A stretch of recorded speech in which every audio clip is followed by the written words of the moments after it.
Afwan mau tanya Ustaz, bagaimana kiat-kiat untuk sabar dan memberi pengertian kepada orang tua yang masih awam dan kadang tercipta perselisihan mengenai agama yang benar? Biasanya perselisihan yang terjadi antara anak dan orang tua dalam kasus-kasus seperti ini karena anaknya ketika dia menyampaikan kebenaran, dia menyamakan ayahnya atau ibunya itu dengan teman dia. Dianggapnya sama saja.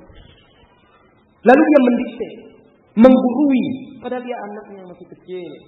Saya sudah katakan tadi, siapapun Anda, apapun gelarnya, dia tetap menganggap Anda anak. Maka saya katakan sekali lagi, berdakwah itu bukan berarti berdebat. Tidak harus berdebat, tidak harus berbantah-bantahan. Untuk berdebat itu ada ahlinya. Untuk berbantah-bantahan itu ada orang yang pantas untuk itu. Kalau Anda berbantah-bantahan, berdebat, akhirnya bertengkar, menimbulkan mudarat yang lebih besar. Nah, kalau dia tidak bisa menerima penjelasan Anda, bukan dia tidak menerima Al-Quran atau hadis itu, tetapi mungkin karena cara yang menyampaikannya belum betul, atau dia tidak percaya kepada Anda, bukan tidak percaya kepada apa yang disampaikan. Nah, bisa Anda dengan cara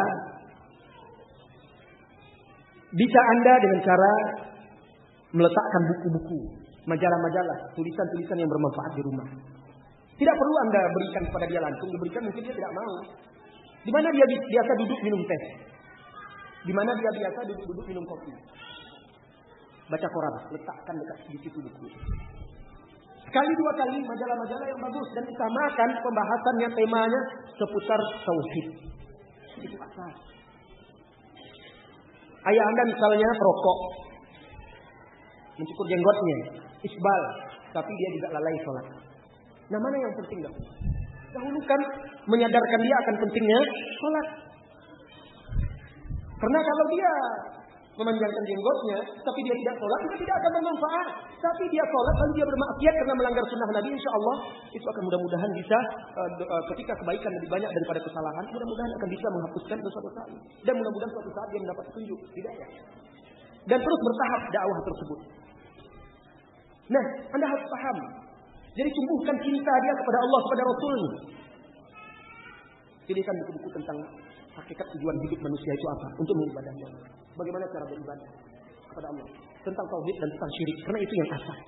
Dan itu dakwah pertama Rasulullah SAW. Sambil pelan-pelan diikuti mengajarkan dan menanamkan yang lain. Berikan kaset-kaset, hidupkan kaset-kaset di rumah itu. Nah, kalau belum juga, Anda harus sabar. Tidak semudah membalik telapak tangan. Ketika Anda berdakwah kepada orang dan dia sulit menerima, bayangkan bagaimana dahulu Anda menerima dakwahnya. Bukankah sebagian kita awalnya berat menerima? Sebagian kita menganggap ajaran apa ini? Paham apa? Sedikit haram. Ini tidak boleh. Itu tidak boleh. Sampai akhirnya Allah memberi kita hidayah. Dengan proses yang berbeda-beda. Nah, kita harus bisa memberi dia kesempatan untuk berpikir. Tidak bisa dipaksa-paksa. Rasulullah SAW pamannya kafir. Bersama dia. Diajak masuk Islam tidak mau. Apa yang dilakukan dia? Kita berbuat baik kepada pamannya. Orang tua kita masih muslim. Alhamdulillah. Cuma karena jahil, awam dan tidak mengerti serta tidak tahu. Anda harus sabar. Ustaz, saya sudah sabar. Sekian tahun, berapa tahun? Nabi Nuh 950 tahun berdakwah tidak surut, tidak putus asa. Tapi saya dimarahinya Ustaz. Rasulullah SAW diusir dari Taif, dikejar, dilempar. Datang malaikat diutus oleh Allah. Kalau engkau mau, wahai Rasulullah, kamu lanjutkan syabin ini. Putus asakah beliau? Hilang harapannya? Dendam dan marah dia? Tidak. Bahkan dia berkata tidak. Saya berharap dari tulang sulbi mereka kelak lahir orang-orang yang mentauhidkan beribadah kepada Allah. Seorang dai harus memiliki harapan yang besar. Cita-cita yang luas, tidak mempersempit dakwah dengan berputus asa. Mungkin bisa setahun, 2 tahun, 3 tahun, 4 tahun, 5 tahun. Saya mengalaminya bagaimana berdakwah kepada orang tua. Biasanya anak-anak muda itu ketika dia awal-awal mengenal Islam itu, mengenal manhaj ini yang hak ini, apa saja yang nampak berseberangan dibantahnya, dihantamnya di tengah keluarga, gambar, tat, TV, tat semuanya, apa semuanya, lengkap pokoknya harus seketika itu juga berubah. Begitu juga yang saya rasakan awal-awal mula belajar mengenal dakwah ini, berdebat dengan orang tua. Apalagi ketika itu ayah saya adalah seorang dukun. Ayah saya seorang dukun. Bahkan dia mengaku, menurut dia, pengakuan dia dikawal oleh malaikat Jibril, Mikail, dan 2 orang malaikat lagi. Padahal itu jin-jin saja. Dia memiliki ritual-ritual sekali seminggu itu ada satu hari yang dia tidak boleh diganggu. Dia berkomunikasi dengan jin-jin itu. Orang-orang datang berobat kepada dia. Banyak jimat-jimat dan segala macamnya. Waktu kecil ketika dia mengajarkan ilmu-ilmu dia itu. Mengajarkan bagaimana membuat orang itu bisa gila. Bagaimana membuat orang itu begini. Bagaimana begini begitu. Saya duduk di sampingnya ketika saya masih sekolah dasar. Karena saya anaknya yang paling besar. Ketika itu belum tahu. Dia berharap saya menggantikan dia. Setelah alhamdulillah Allah menunjuki hidayah kepada Allah, memberikan hidayah untuk menempuh jalan yang seperti ini. Mulai terjadi pertentangan. Sampai akhirnya ayah saya marah. Karena sikap kita berdebat, kita bantah seenaknya saja. Terkadang bahasa kita itu tidak menghargai orang tua. Ketika ayah saya marah, saya suka kamu itu hafal Al-Quran, hafal hadis-hadis Nabi, tapi jangan sampai keluarga kita tidak dipakai oleh masyarakat. Dia seorang tua seperti itu. Nah, karena kejahilan kita waktu itu saya jawab, bumi ini kan luas ya. Dimanapun kita bisa tinggal. Kalau tidak boleh sama orang di sini kita bisa pindah ke tempat lain. Itu kata kita. Kalau betul-betul diusir pun mungkin bingung juga. Tapi karena kita jahil dalam berdakwah, bertengkar. Jadi keluarga saya itu di kampung saya memegang satu tombak.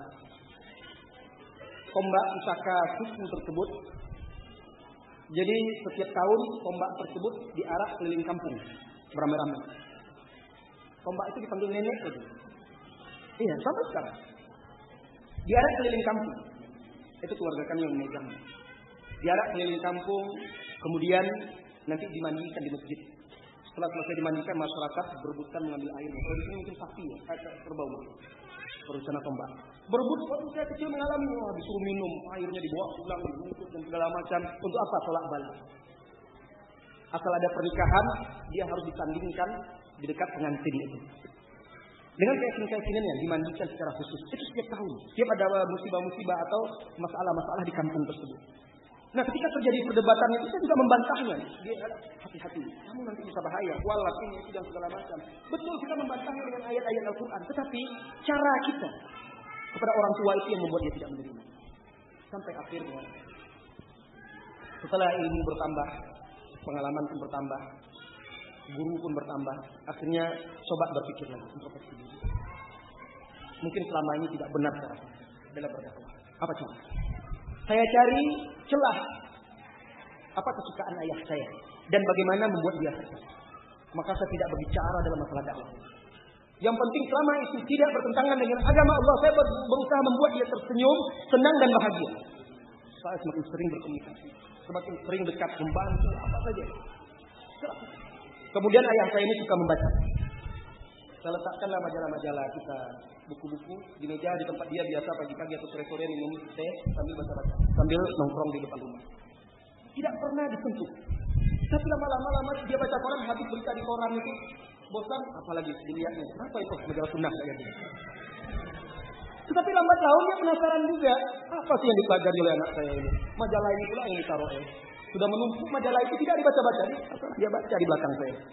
Dia baca. 5 tahun berselang ketika saya selesai kuliah. 4 tahun setelah itu saya selesai kuliah. Saya ingin tahu ayah saya.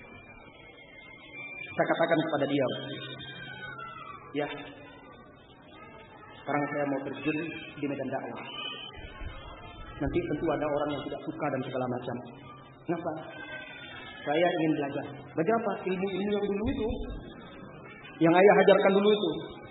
Saya ingin belajar. Untuk jaga-jaga diri. Apa kata ayah saya ketika itu? Sudah, tidak ada gunanya.